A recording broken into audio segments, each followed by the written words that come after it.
Meus queridos, nós estamos aí neste caminho de crescimento espiritual, neste caminho de maior intimidade com Deus, na certeza de que aqui está a base de tudo, aqui está o fundamento. Você decidiu construir uma casa sobre a rocha, você decidiu buscar o reino de Deus, não é? Na certeza de que então tudo mais nos é acrescentado e estamos avançando dia a dia. Você está descobrindo que Deus te chama a uma intimidade maior. Não a uma vida apenas, digamos, satisfeito em cumprir os mandamentos. Eu já cumpro os mandamentos, então pronto, isso já é o bastante. Não. Com o coração generoso, você decidiu ofertar muito mais a Deus. Você decidiu crescer na amizade com Deus. E crescendo nesta amizade, cresce a sua alegria em Deus, a sua paz em Deus, essa plenitude interior, essa vida interior. E essa foi a melhor decisão que você poderia ter tomado. Vida interior, amizade com Deus. Aqui está, essa é a vida dos santos. São José, por exemplo, que tem nos acompanhado. A própria Santa Teresa d'Ávila. São homens e mulheres de uma profunda vida interior. E todos esses testemunhos que você tem escutado ao longo dessa quaresma, pessoas que conseguem superar, pessoas que conseguem enfrentar aquelas dificuldades, perceba que são pessoas que desenvolvem uma vida interior, uma amizade com Deus. Por isso elas não desesperam, por isso elas permanecem. Decidimos deixar ali a primeira morada e dar um passo a mais. Não queremos ficar no mínimo que pode ser. Não queremos ficar, digamos que, numa mediocridade espiritual. Eu quero ser generoso para com Deus, que é tão generoso para comigo. Olha que bonito isso aqui, num relacionamento, não é? Quando isso acontece, vocês crescem nesse amor, na intimidade. No caso, você, não é? Porque Deus já tem um amor infinito por você. E você decidiu crescer nesse amor a Deus. Então, eu quero ser generoso para com Deus, que não se poupou, mas que deu tudo por mim. E ao fazer isso, claro, você é o maior beneficiado, não é? Ao fazer isso, você é o grande beneficiado. Então, iniciamos a segunda morada, como está no Castelo Interior de Santa Teresa d'Ávila. Quais são as características da alma que entrou na segunda morada? Ela já tem ela já pratica a oração de maneira regular.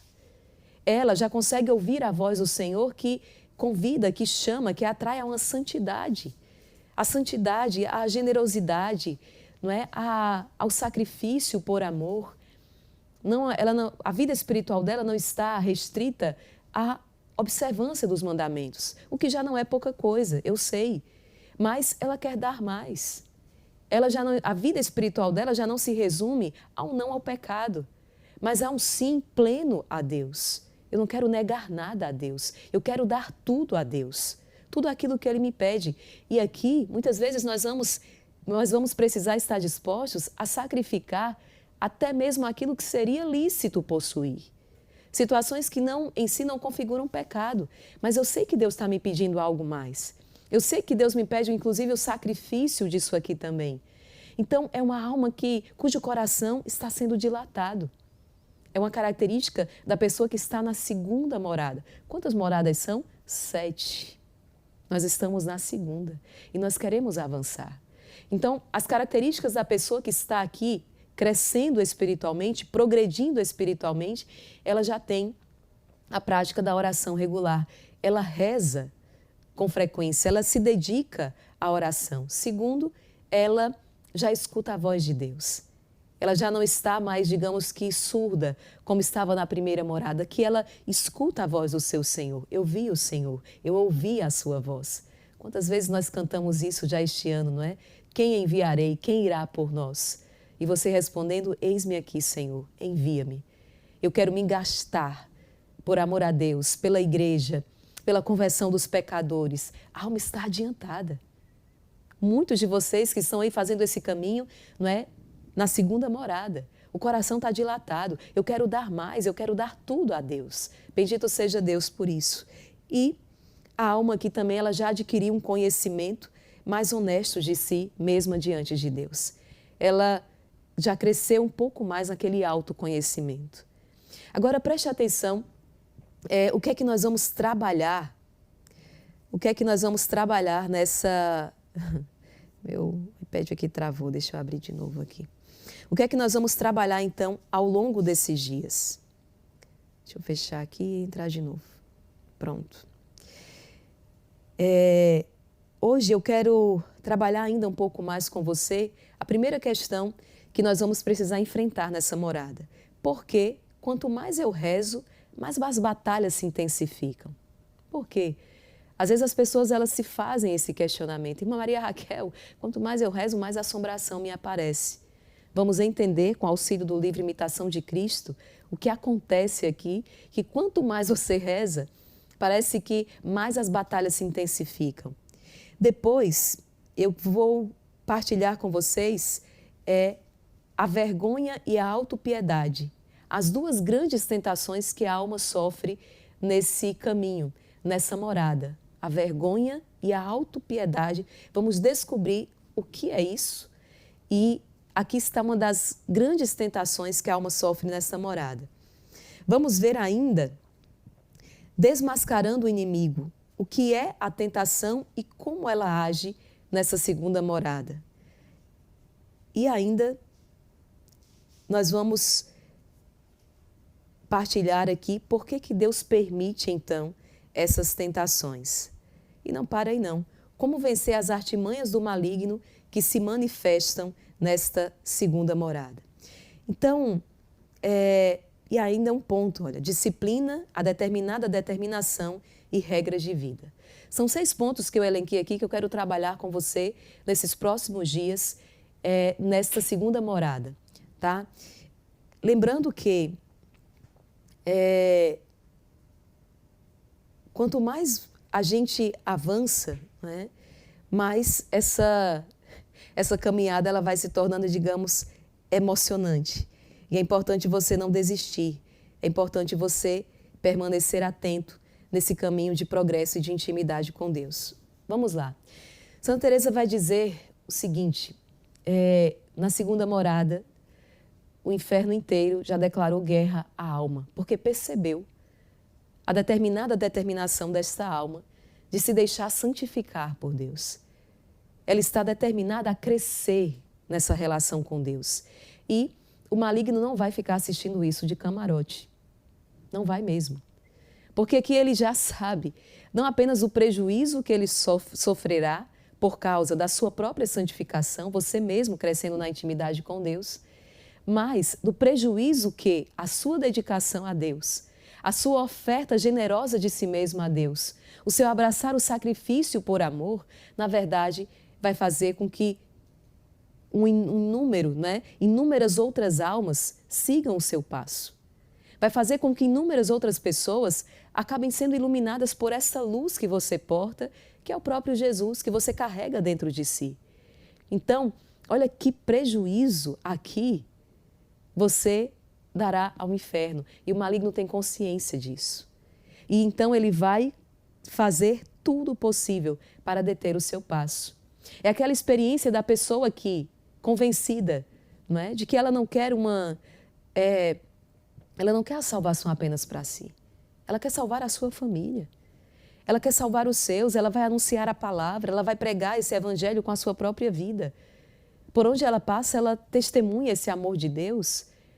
Como você que acorda na sua casa de madrugada para rezar, talvez seja a única pessoa que acorda, mas tenha certeza que toda a sua casa vai sendo iluminada por esta luz. Então, é uma alma que dará um grande prejuízo ao inferno e graças a Deus que assim seja, não é? Então, é importante estarmos bem instruídos aqui nesta morada, para que não nos deixemos arrastar pelo maligno, para que não nos deixemos enganar por ele.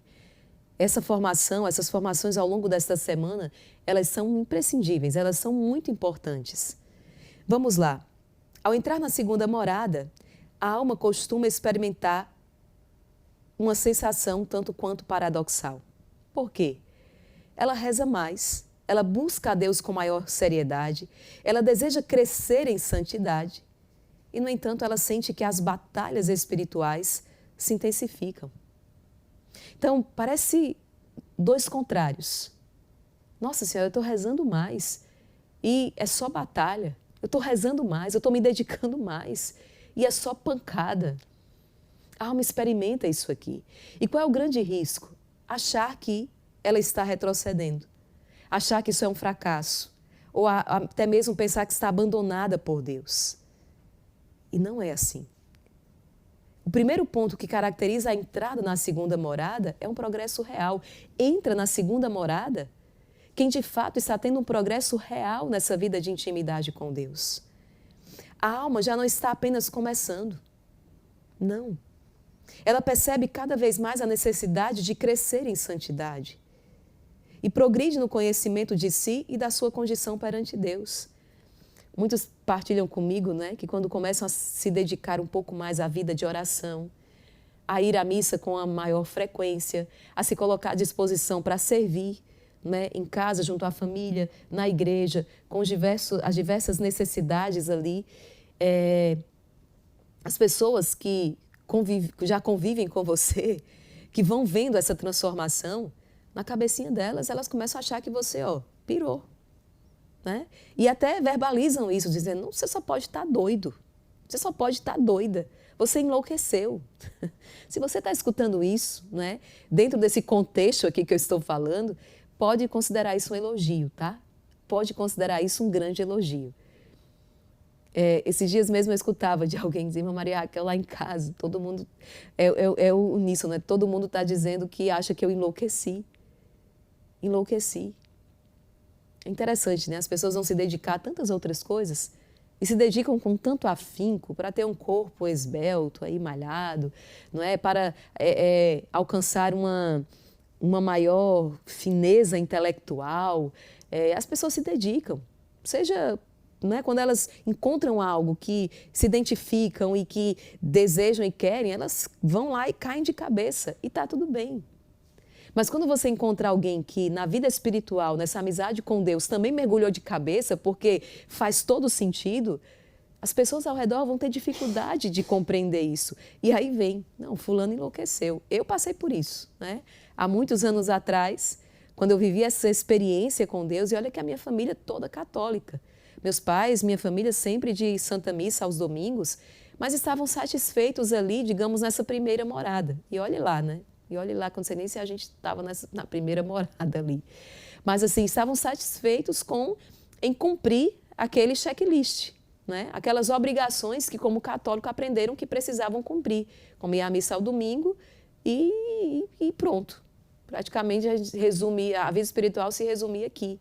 Um terço aqui e acolá, muito dificilmente. Mas quando, na minha casa, eu fui a primeira pessoa a ter essa experiência impactante, graças a Deus hoje todos já tiveram, glória a Deus, mas naquele momento minha irmã procurou minha mãe e disse, mãe, fulano não está bem, né? Eu me lembro dessa história, porque eu coloquei a foto, a imagem de Jesus no filme A Paixão de Cristo. Então era uma imagem, ele carregando a cruz e muito sangue. Coloquei em todas as telas, inclusive Santa Teresa fala que é um dos pontos aqui, recorrer à humanidade de Jesus. Na segunda morada, vai contar muito meditar na paixão de Cristo. Ela viveu isso, a experiência de Santa Teresa, meditando na paixão de Cristo, foi fundamental para que ela conseguisse vencer determinados males, determinadas imperfeições e avançar. Então, sem conhecer Santa Teresa e tudo isso, mas no mover do Espírito Santo, eu fui colocando as fotos da Paixão de Cristo, espalhei por todos os lugares que eu podia. Era na tela do computador, era na tela do celular, era imagens pelo quarto, eu fui espalhando. Porque ter diante dos olhos a paixão de Cristo, quanto Ele me amou, o seu sacrifício por mim, isso era decisivo nas minhas batalhas, nas minhas lutas. E aí minha irmã procurou a minha mãe e disse, olha, ela não está bem. Ela não está bem. Mãe, você fica atento, porque ela não está bem. Né? Mas, na verdade, eu estava na minha melhor fase, melhor impossível. Mas as pessoas ao redor não vão compreender isso. Então, se você está sendo chamado de louco por causa desse segmento de Nosso Senhor, alegre-se. Alegre-se, porque nessa fase aqui é um grande elogio que você está recebendo. Meus queridos, é exatamente nesse ponto que Santa Teresa afirma: aqui grande guerra trava o maligno. A intensificação da batalha não acontece porque a alma piorou, mas porque ela avançou. Eu falei sobre isso, dei umas pinceladas no nosso encontro, né, na madrugada da sexta-feira, pregando lá em Natal, mas queria aprofundar um pouco mais aqui, por isso eu estou retomando. Mas olha que interessante, a intensificação da batalha não acontece porque a alma piorou, mas é exatamente pelo contrário, porque ela avançou. Então, se as tuas lutas estão maiores, né, você que decidiu ter vida de oração, você que decidiu buscar essa amizade com Deus e as lutas aumentaram, não tem nada errado aqui não, é isso mesmo, tá? É isso mesmo. Isso está acontecendo porque você avançou, decidiu sair das fraldas, né, espirituais, decidiu deixar a mamadeira, agora você está digerindo, você está mastigando um alimento mais sólido. Você tomou a peito este intento, não é? Tomou essa decisão de avançar e avançar cada dia mais, como Pedro, avançar para águas mais profundas.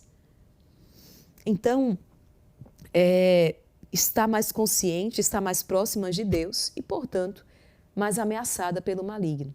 Então, a alma está mais consciente, ela está mais próxima de Deus e, logo, mais ameaçada pelo maligno. O que não significa que as batalhas aqui, elas são mais perigosas. É verdade que são mais intensas, mas Santa Teresa vai dizer, nem por isso mais perigosas. Por quê?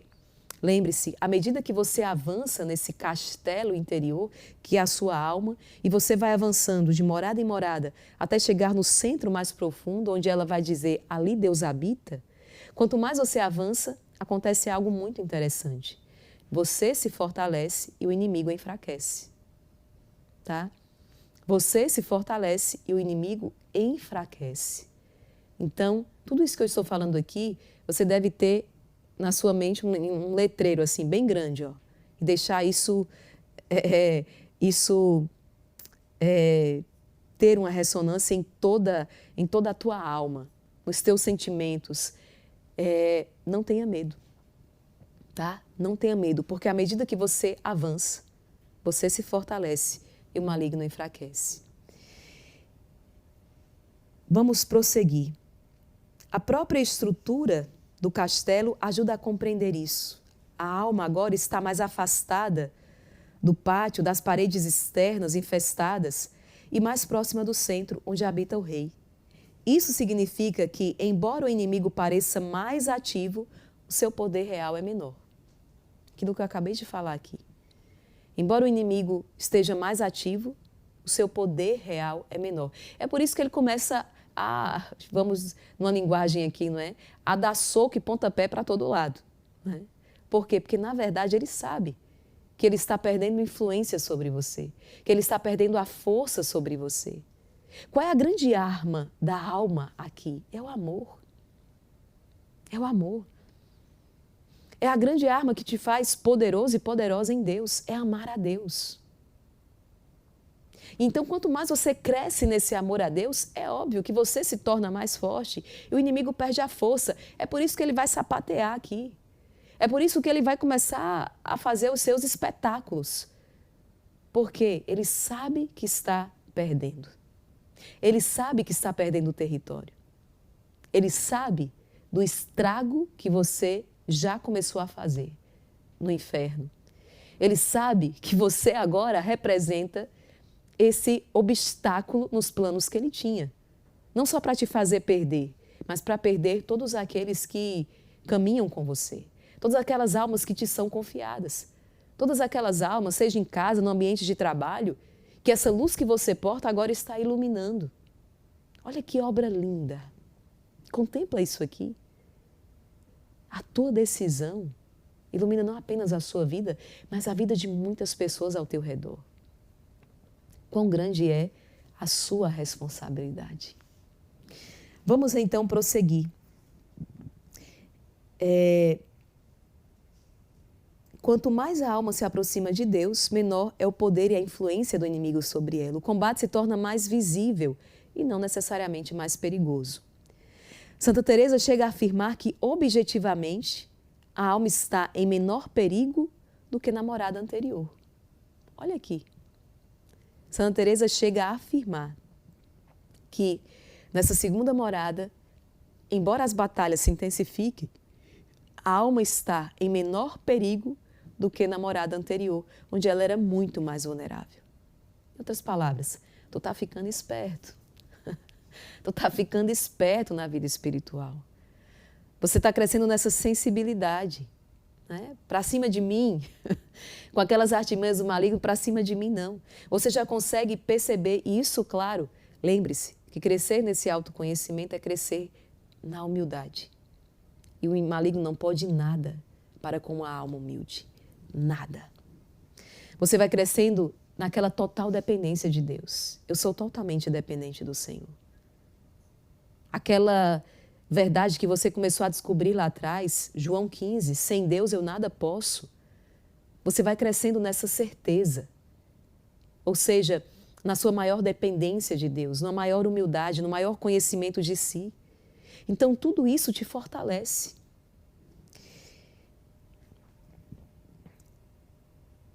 A alma está em menor perigo do que na morada anterior, ainda que sinta a luta de forma mais intensa. Isso acontece porque agora ela compreende melhor o caminho que escolheu trilhar. Ela sabe para onde está indo. Ela sabe o que deixou para trás. Essa consciência gera um duplo efeito. Por um lado, maior sensibilidade ao pecado e, por outro, maior clareza de que fez a escolha certa ao orientar todo o seu ser, o seu coração, a sua mente, corpo e vida para Deus. Essa questão de ouvir a voz de Deus, isso é muito sério. Né? Quando eu, lá atrás, deixo tudo e entro na vida religiosa, nos meus momentos de crises intensas, a certeza de que eu ouvi a voz de Deus me chamando é como uma âncora. Pode bater o vento, né? Bate o vento, bate a tempestade, mas existe uma âncora. Eu sei que eu ouvi a voz de Deus. Eu tenho consciência, eu tenho certeza do chamado que Ele me fez. Então, esse ouvir a voz e saber que eu estou no caminho que Ele trilhou, que Ele escolheu para mim. Como Santa Teresa está dizendo aqui, a alma sabe para onde ela está indo. Ela sabe o que ela deixou para trás. Ela tem consciência. E isso gera um duplo efeito. Maior sensibilidade ao pecado e maior clareza de que fez a escolha certa, a orientar todo o seu ser para Deus. Então, você começa a perceber isso na sua caminhada, na sua vida espiritual, aquilo que Santa Teresa está trazendo. Nossa, é exatamente assim. E que grande obra! Né? Que grande graça, o Espírito Santo é maravilhoso que não só saber que Deus habita no mais profundo, como Santo Agostinho lá atrás já tinha nos falado isso, né? Ele é mais íntimo de mim do que eu mesmo, está dentro enquanto eu procurava Ele fora. Mas Santa Teresa, essa grande doutora da igreja, ela diz, tem um caminho para chegar até Ele. E a vida espiritual, a vida interior, ela vai nos orientando neste caminho. Bom, nesse estágio, Deus concede à alma algo muito importante, consolação. Santa Teresa descreve esse movimento como o encorajamento paterno de Deus, semelhante ao de um pai que anima o filho nos primeiros passos.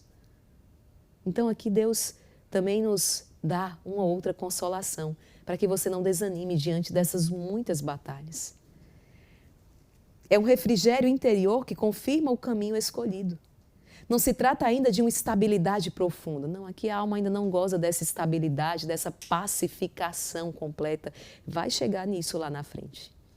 Aqui, ela ainda é inquieta. Aqui, ela ainda está ali nesta luta ainda muito sensível.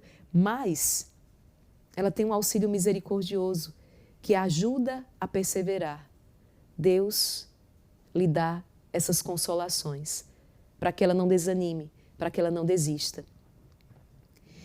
Ao mesmo tempo, essa consolação não elimina o combate. Pelo contrário, sustenta a alma enquanto a batalha se intensifica. Deus chama, Deus atrai, Deus insiste. E Santa Teresa escreve que o Senhor está tão ansioso para que o desejemos e nos esforcemos por sua companhia, que nos chama incessantemente, vez após vez, para nos aproximarmos dele. A alma sente esse chamado de modo mais forte e justamente por isso percebe mais claramente o quanto ainda não corresponde plenamente a esse amor. E isso aqui é um sofrimento grande para a alma nessa morada. Porque embora ela ouça a voz de Deus que chama, ela percebe ao mesmo tempo a sua miséria e que não consegue corresponder tanto quanto gostaria aos apelos de Deus. Ela tem a boa intenção, ela já arregaçou as mangas e já colocou as mãos no trabalho, mas ela sabe que ainda está muito longe de dar tudo a Deus. Ela sabe que ainda está muito longe de corresponder plenamente a esse amor que a atrai, que chama. E isso faz com que ela sofra. Ela quer mais, ela quer dar mais, mas ainda está apenas na segunda morada. Aqui está a ideia central da segunda morada, que precisa ser bem compreendida desde o primeiro dia. Lutar mais não significa estar pior, significa estar mais consciente. A alma ela vai lutar, não se trata apenas de uma resistência ao maligno, não. Mas a sua grande luta é para corresponder plenamente a esse amor de Deus. Eu quero mais, eu quero dar mais, eu quero mais de Deus, eu quero... E será essa a grande luta que ela vai travar na segunda morada. A alma vê o pecado com mais clareza, sente mais intensamente o peso das tentações, percebe melhor as resistências interiores, e isso não é sinal de retrocesso, é sinal de luz. Quantas vezes a alma nesse ponto aqui tem a impressão, a sensação de que está fazendo tudo errado. Quanto mais ela luta, quanto mais ela se esforça, quanto mais ela quer, parece que está tudo errado. Parece que mais distante ela fica, mas não. Persevera. Persevera, é isso que Santa Teresa vai dizer. Tudo isso não é sinal de retrocesso, mas de luz. Dói mais porque você tem mais consciência do pecado. Dói mais porque você tem mais consciência da sua miséria. Dói mais porque você percebe o quão longe você ainda está, embora já tenha decidido começar. Nada disso, ou melhor, nada disso é sinal de um retrocesso, mas muito pelo contrário. Tudo isso é sinal de que você está avançando. Há pessoas que, por vezes, querem se desesperar aqui. E são realmente tentadas, muitas vezes, a desistir, se o Senhor não lhe dá alguma consolação. Interpretar corretamente esse aumento das batalhas é fundamental. Quando a alma entende que a guerra se intensifica porque ela está avançando, algo se pacifica dentro dela. Ela deixa de se acusar injustamente. Ela deixa de interpretar a luta como um fracasso. E começa a viver esta luta como uma parte normal do seu crescimento espiritual. Faz parte do seu crescimento. Como é que a alma vai ganhar tônus espiritual? Lutando, batalhando. Do contrário, se não há essas provas, não é? Se por alguma razão Deus não permitisse que o inferno declarasse guerra a esta alma, muito provavelmente ela ia ficar mirrada. Ela ia terminar atrofiando. Deus permite exatamente para que ela se exercite. É como levantar aqueles pesos lá na sua academia. Você já, de início, talvez levantar aqueles 20 quilos foi muito difícil. Eu, meu Deus do céu, pego uns negocinhos desse tamanho, só falta morrer. Como é que chama aquilo lá? Aqueles negocinhos que a gente segura? Halter? Uma coisa assim, né? Um negocinho desse tamanho, gente, parece que o braço vai... Lá em Natal eu estava fazendo assim, ó, já não estava aguentando mais de dor. Estou precisando exercitar a musculatura, gente, né? Mas, então você pega aqueles 20 quilos lá E nossa, mas imagina passar a vida inteira naqueles 20 quilos. De início, está tendo um resultado, mas depois o músculo já acostumou.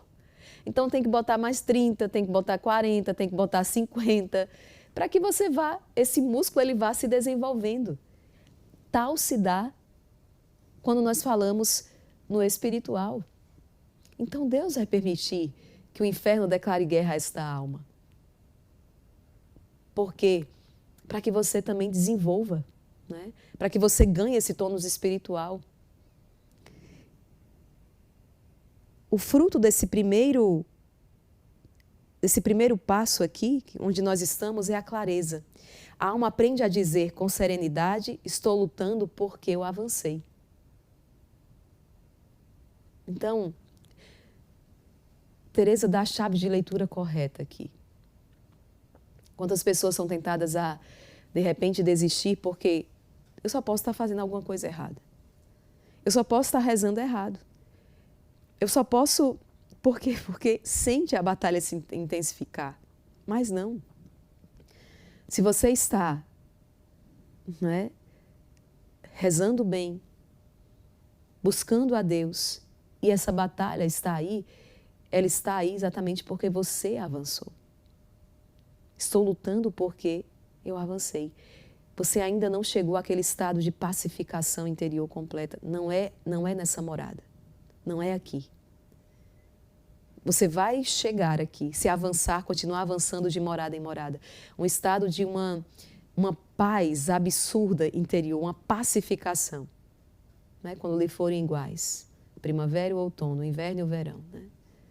Você vai chegar aí, mas ainda não é aqui.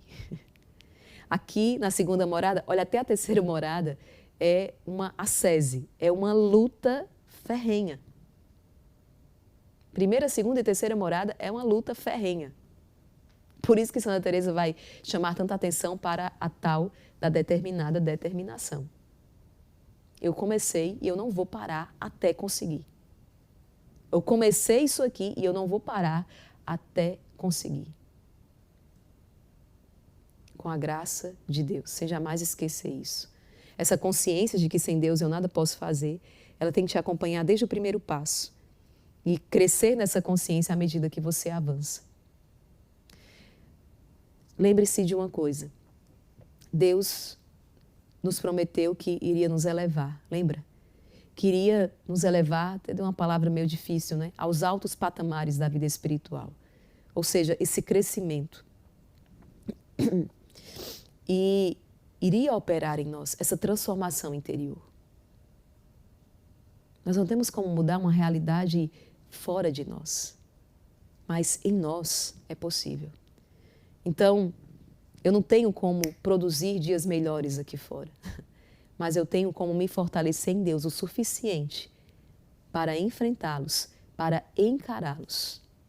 E não ser aquela pessoa frágil que desmonta e desmorona na primeira cara feia que recebe, ou no primeiro obstáculo que se lhe apresenta. Diante de uma decepção, de uma desilusão. Nenhum de nós está blindado a esse tipo de coisa, já que nós vamos passar por essa vida sem frustrações, sem decepções, sem traições, sem sofrer injustiças, aborrecimentos, contrariedades, enfermidades, cruzes de todos os tipos.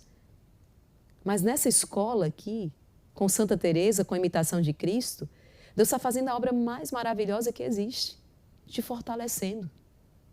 Te fortalecendo para passar por tudo isso e não passar de qualquer jeito não, mas fazendo de cada um, né, desses pontos, dessas cruzes, um ponto de união com Deus. É aqui que o maligno ele não consegue entender como isso é possível. Certa vez no exorcismo, o padre Rufus, sacerdote exorcista já falecido, um grande exorcista, é impressionante o carisma, o ministério do padre Rufus, sacerdote indiano, e ele esteve conosco algumas vezes, e não se pode falar muita coisa aí, talvez, do padre Rufus, mas não se pode negar o carisma que aquele homem tinha, o poder de Deus através do seu ministério. O padre Rufus, ele não precisava estar com a pessoa que estava contaminada espiritualmente.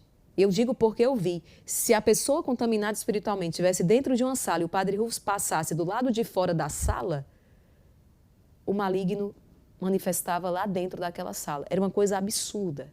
Absurda. Absurda. Eu tenho para mim que, claro, é um carisma, é um dom, é algo que Deus, é uma obra do coração de Deus. Mas tenho muito para mim que a humildade dele era muito determinante aqui.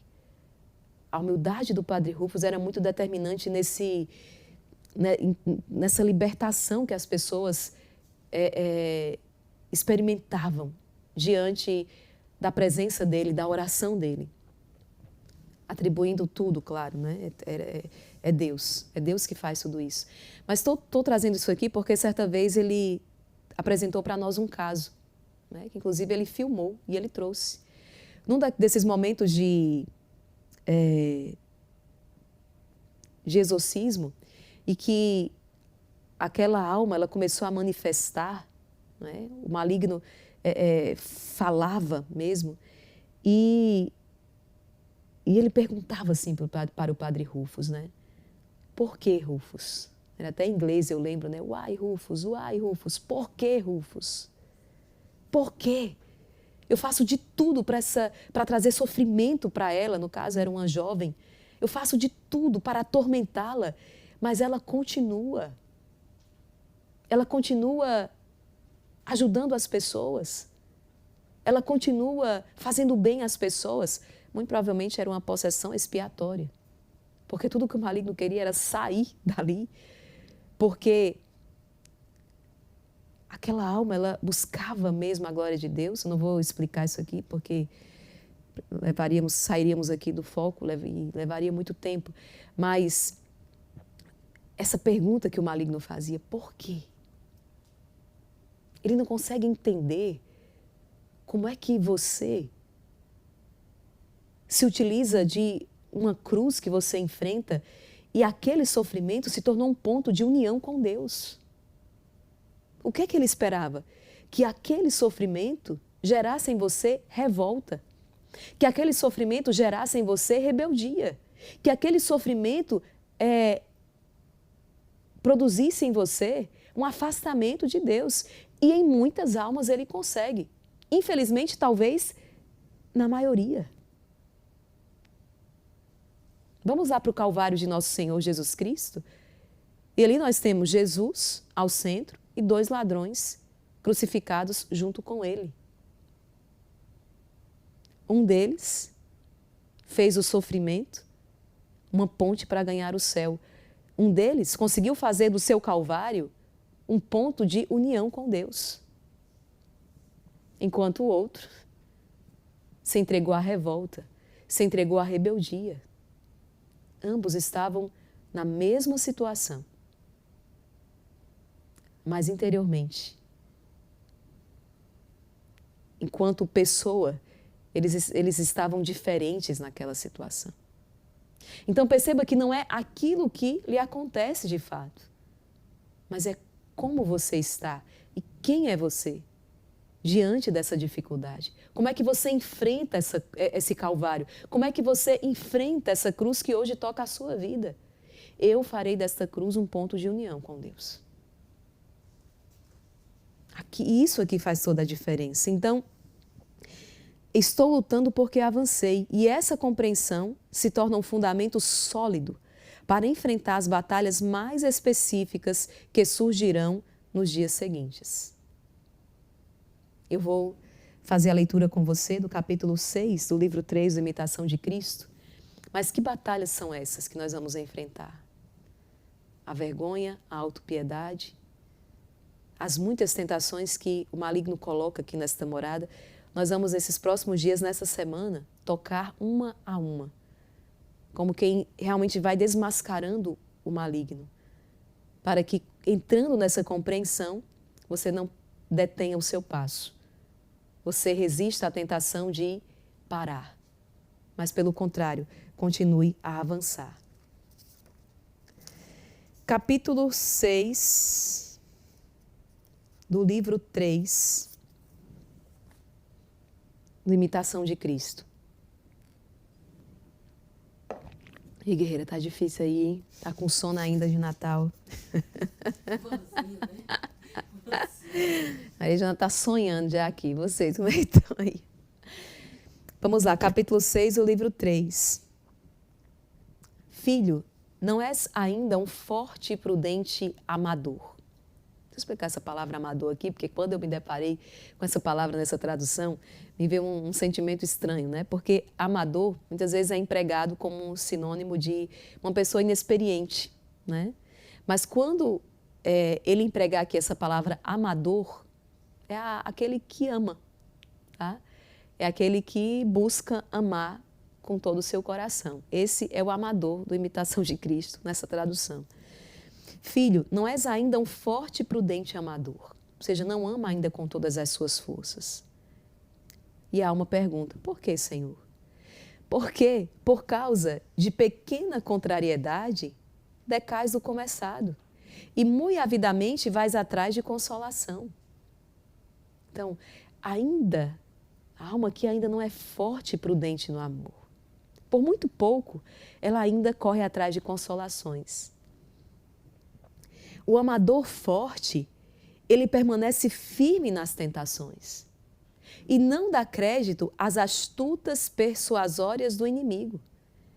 Ele permanece firme na tentação e não fica dando bola para as artimanhas do maligno. Assim como sou de seu agrado em meio às prosperidades, tampouco lhe desagrado nas adversidades. A alma está com Deus não apenas na bonança, não. Ela está com Deus a todo momento, também nos dissabores. Ela não está com o Senhor apenas no Tabor, não. Nós escutávamos ontem, Jesus leva Pedro, Tiago e João para o Tabor. Mas ela está com o Senhor também lá no Horto das Oliveiras, quando ele sua sangue. Não fostes capaz de vigiar comigo 1 hora? Mas ainda não és forte no amor. O amador prudente, ele não considera tanto o dom de quem ama, mas quem o dá. Dá mais atenção ao afeto do que aos bens, e abaixo do amado coloca tudo o que lhe foi dado. Muito mais importante do que o que lhe acontece, muito mais importante do que aquilo que Deus prodigaliza, muito mais importante do que os dons de Deus, é Deus. Aquele que ama com toda a sua força, ele tem consciência disso.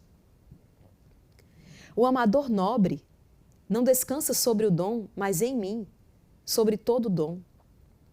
Nem por isso está tudo perdido se algumas vezes experimentas a meu respeito ou a respeito dos meus santos um sentimento não tão bom como gostarias. Então, a alma, ela ainda não goza aqui da perfeição do amor.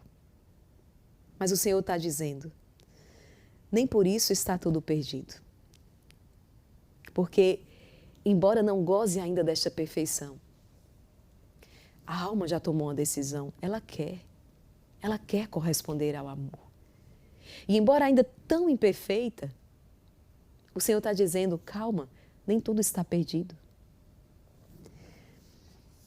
O afeto que então experimentas é bom e suave, é um efeito da graça presente e, portanto, um antegozo da pátria celeste, sobre o qual não te deves apoiar muito, pois vai e vem. Nas consolações que o Senhor nos dá, uma vez ou outra, como aquele pai que quer animar o filho, mas ele está dizendo, não te fiz nessa consolação, não te fiz no afeto, porque vai e vem. Combater, no entanto, os maus movimentos do espírito que sobrevêm e desprezar a sugestão do maligno, isso sim é sinal de virtude e de grande merecimento. Não meça o seu crescimento espiritual pelas muitas consolações. Eu acho que eu estou progredindo espiritualmente. Porque eu sinto tanto fervor. Nossa, eu acho que eu estou progredindo espiritualmente porque eu sinto assim o meu coração e o Senhor está dizendo, não é por aí. Essas consolações, esse fervor vem e vai. E Deus dá quando quer e como lhe apraz. Mas o que é virtude e de grande merecimento mesmo é combater os maus movimentos do espírito. as más tendências, as más inclinações.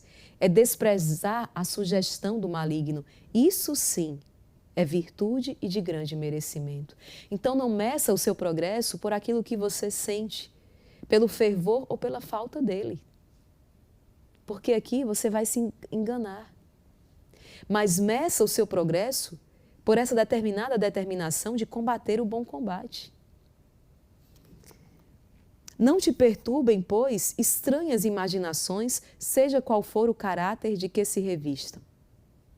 Conserva o firme propósito e a intenção reta diante de Deus.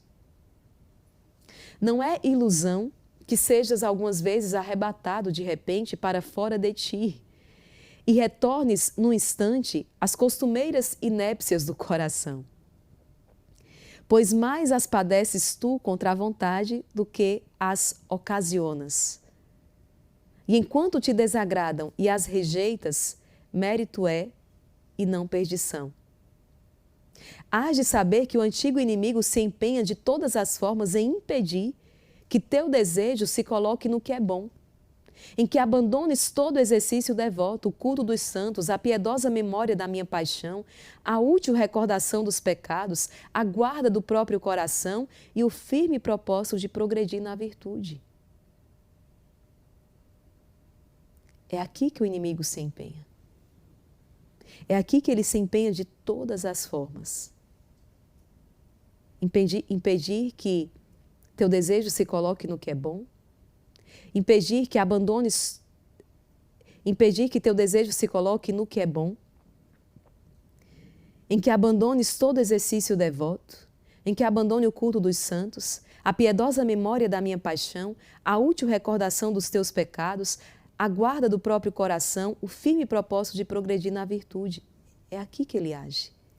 Apresenta-te muitos pensamentos maus para ocasionar-te tédio e repugnância e para afastar-te da oração e da sagrada leitura. A humilde confissão lhe desagrada e, se pudesse, faria com que deixasses a santa comunhão. Não lhe des crédito nem te preocupes com ele, por mais que, com muita frequência, te tenha armado laços de engano. Atribui-lhe a culpa quando te sugerir pensamentos maus e imundos. Tudo isso que Santa Teresa está colocando aqui, esses dois, aliás, que a imitação de Cristo está colocando aqui, ilustra muito o que Santa Teresa nos traz na segunda morada. E são as artimanhas de que o maligno usa para te fazer retroceder. Eu vou ler isso aqui mais uma vez. Apresenta-te muitos pensamentos maus para te ocasionar tédio e repugnância. Ele te apresenta muitos pensamentos maus para te afastar da oração e da leitura sagrada. A humilde confissão lhe desagrada e, se pudesse, faria com que deixasses a Santa Comunhão. Então ele faz essas investidas, os maus pensamentos, para depois te acusar, para que você abandone, se desespere, abandone a confissão, abandone a comunhão. Não lhe des crédito nem te preocupes com ele, por mais que com muita frequência te tenha armado laços de engano. Atribui-lhe a culpa quando te sugerir pensamentos maus e imundos. Diz-lhe, vai-te, espírito imundo. Vai-te, envergonha-te, miserável. Muito imundo és tu que trazes tais coisas a meus ouvidos. Vai-te daqui. O Senhor está te instruindo para, dentro dessas tentações, como é que você deve proceder e como que você deve lutar. Desmascarando o maligno e dizendo que ele é o autor disso tudo. Vai-te, espírito imundo, envergonha-te, miserável. Muito imundo és tu que trazes tais coisas a meus ouvidos. Afasta-te de mim, péssimo sedutor. Não terás em mim parte alguma, mas Jesus estará comigo qual forte guerreiro, enquanto tu ficarás confundido. Prefiro morrer e padecer todas as penas a dar-te consentimento. Prefiro morrer e padecer todas as penas a dar-te consentimento. Cala-te e emudece. Já não te ouça eu, ainda que maquines mais estorvos contra mim. O Senhor é minha luz e minha salvação. A quem temerei? Se um exército acampar contra mim, não temerá meu coração. O Senhor é meu auxílio e meu redentor.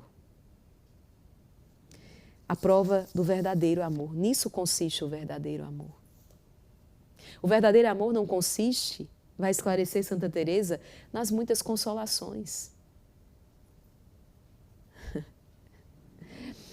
Antes, o verdadeiro amor consiste na muita disposição para lutar. Pois é. A prova do verdadeiro amor é assim que se dá. Não é nas muitas consolações, no muito fervor, não. Mas é pelo contrário, quando lhe faltam estas, e você continua lá. Você continua lá. Hoje eu vou acordar para rezar o rosário, porque assim eu estou, no entusiasmo, no desejo de encontrar o meu Senhor, de rezar para Nossa Senhora. Nossa, como eu estou progredindo espiritualmente. Santa Teresa está dizendo, só que não.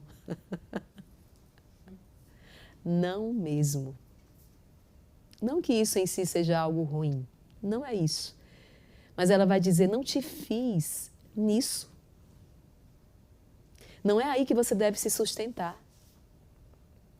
Mas há mais amor, há muito maior prova de amor naquele dia em que você acorda, né, irmã Maria Joana? Talvez um dia como esse de hoje. E você diz, minha alma ainda está fora do meu corpo, né? Onde você não experimenta isso de maneira sensível. Né? Onde você não experimenta isso de uma maneira sensível, onde não existe esse arroubo, mas mesmo assim você vai. Mesmo assim você está ali. Entende? E claro, é esse amor a Deus que suaviza o caminho, né? Para algumas mulheres, por exemplo, o ser esposa e mãe, elas carregam aquilo como um fardo. Outras carregam aquilo de uma maneira completamente diferente. E não é que não exista para ambas a dimensão do sacrifício. Mas o que é que suaviza o caminho? É quando aquela ama o que faz, ama o que é diante de Deus, ama o seu ser esposa, ama o ser mãe, e isso suaviza o caminho. Não é que o sacrifício seja menor, os sacrifícios são grandes, a entrega é total, todos os dias, mas o amor suaviza o caminho. Então, é importante nessa morada ter clareza de que a alma não deve se fiar numa ou noutra consolação. Mas muito pelo contrário, o mérito e a virtude está na luta. Como a própria Santa Teresa vai atestar nos seus momentos de oração. Muitos deles, onde ela não sentia nada. Mas ali permaneceu. É porque exatamente nesse passo, meus queridos, o Senhor está nos purificando. Né? E purificar dói, é como o ouro, né, que é purificado no fogo. Então, para tirar aquelas imperfeições, é preciso queimar. Combate como bom soldado.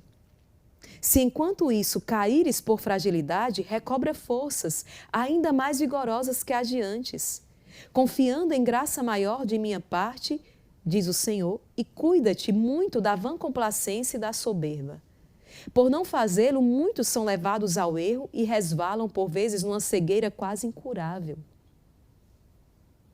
Essa ruína dos soberbos e dos que estultamente presumem de si mesmos sirva-te para fomentar a cautela e uma perpétua humildade. Nossa, não consigo entender, fulano fez um retiro, aí viveu experiência com Deus, estava todo fervoroso, indo à missa todo dia, estava rezando, e agora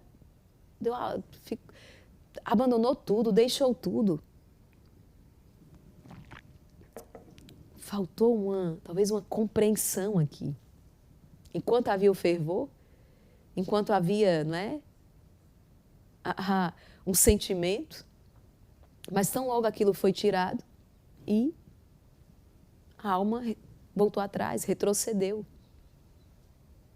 No início da caminhada, né, como um pai que anima o filho, Deus nos dá muitas consolações.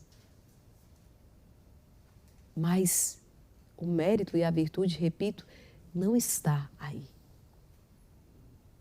Mas em não sentindo nada, e muitas vezes tendo que ficar nessa luta interior, permanecer com o Senhor. Nem todos os que dizem Senhor, Senhor entrarão no reino dos céus, senão aquele que fizer a vontade do meu Pai celestial, esse entrará no reino dos céus. Pelas obras é que se conhece o verdadeiro amor. Sempre pronto a obedecer, nunca afrouxa nem desanima, na tristeza e na alegria, na consolação e no sofrimento, louva e bendiz igualmente aquele que fere e cura, segundo os divinos conselhos impenetráveis à humana criatura. Na saúde, na doença, na alegria, na tristeza, quantas vezes cantamos, né? Cantamos isso aqui como essa aliança. O esposo e a esposa no seu matrimônio, eles vão falar isso aqui, né?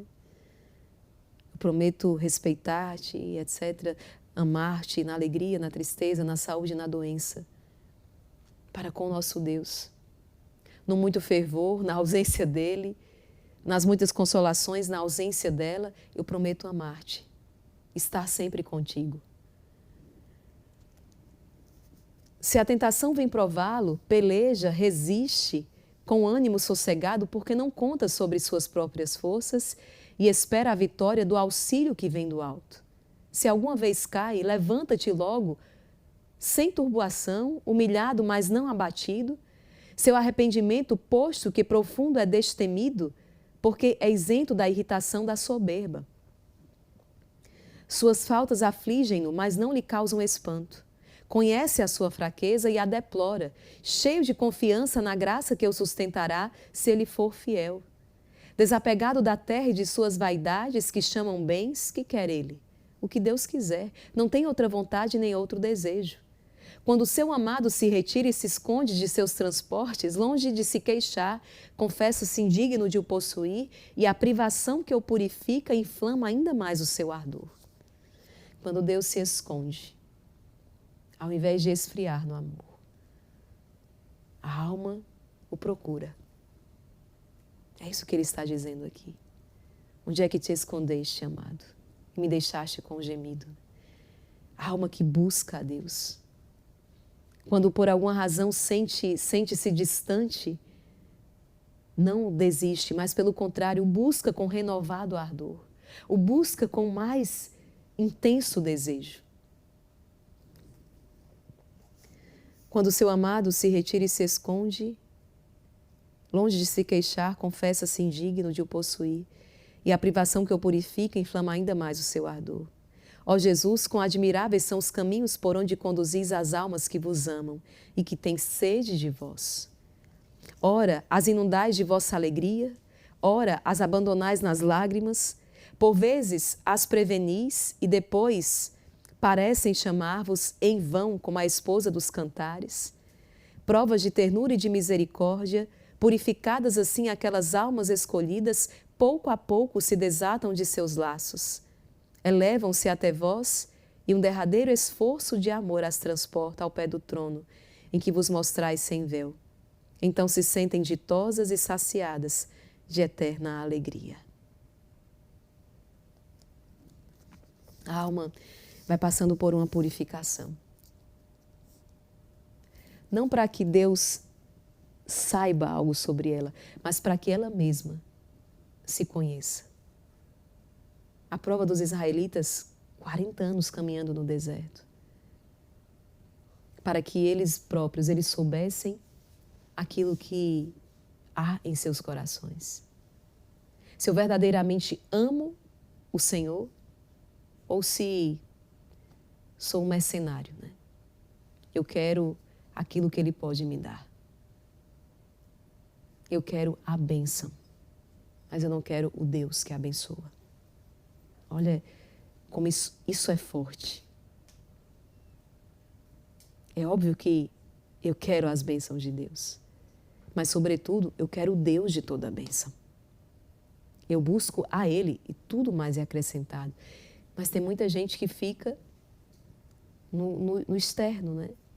Eu quero os muitos presentes, eu quero as muitas graças, eu quero as muitas bênçãos. Mas Deus, só quero enquanto Ele me for útil. Se de repente Ele não me é útil porque não me dá aquilo que me agrada, porque não me dá aquilo que eu quero, eu viro as minhas costas e vou trilhar um outro caminho. É escandaloso quando a gente fala assim, mas infelizmente é o estado de muitas almas, em que precisam descobrir ainda o verdadeiro amor.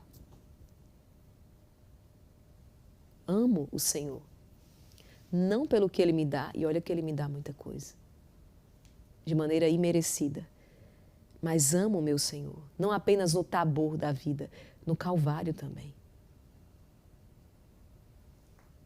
E Deus vai permitir esse processo de purificação,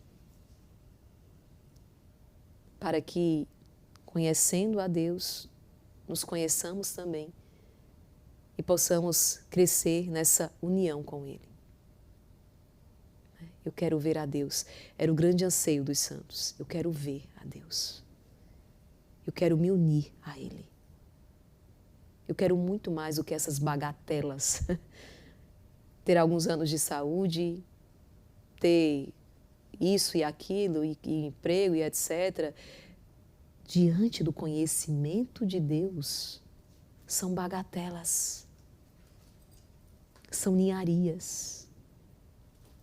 Diante do tudo que é Deus, isso é nada. Mas o homem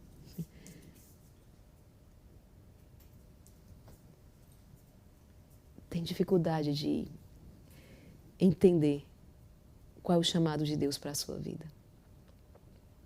Quer mergulhar num mar imenso do amor e o homem fica se satisfazendo com pequenas gotinhas. Uma gota, outra gota. Quando na verdade Deus é esse mar imenso e que te chama a mergulhar nele. A tê-lo em absoluta abundância. Meus queridos, nós vamos caminhar esta semana. Amanhã eu vou trabalhar com vocês as duas grandes tentações da segunda morada. A vergonha que paralisa, a autopiedade que escraviza. São duas artimanhas terríveis do maligno. Nós vamos estar trabalhando amanhã, tá?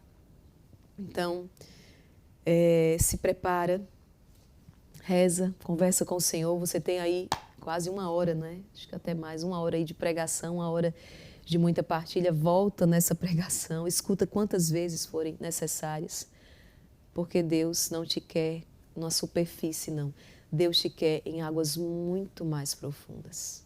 Aquela alma forte que nenhuma tempestade, nenhum vento, nenhum mau tempo consegue derrubar. Uma alma forte que resiste, que supera, que enfrenta todas as dificuldades e que é vencedora em Deus. É isso que Deus está fazendo com você.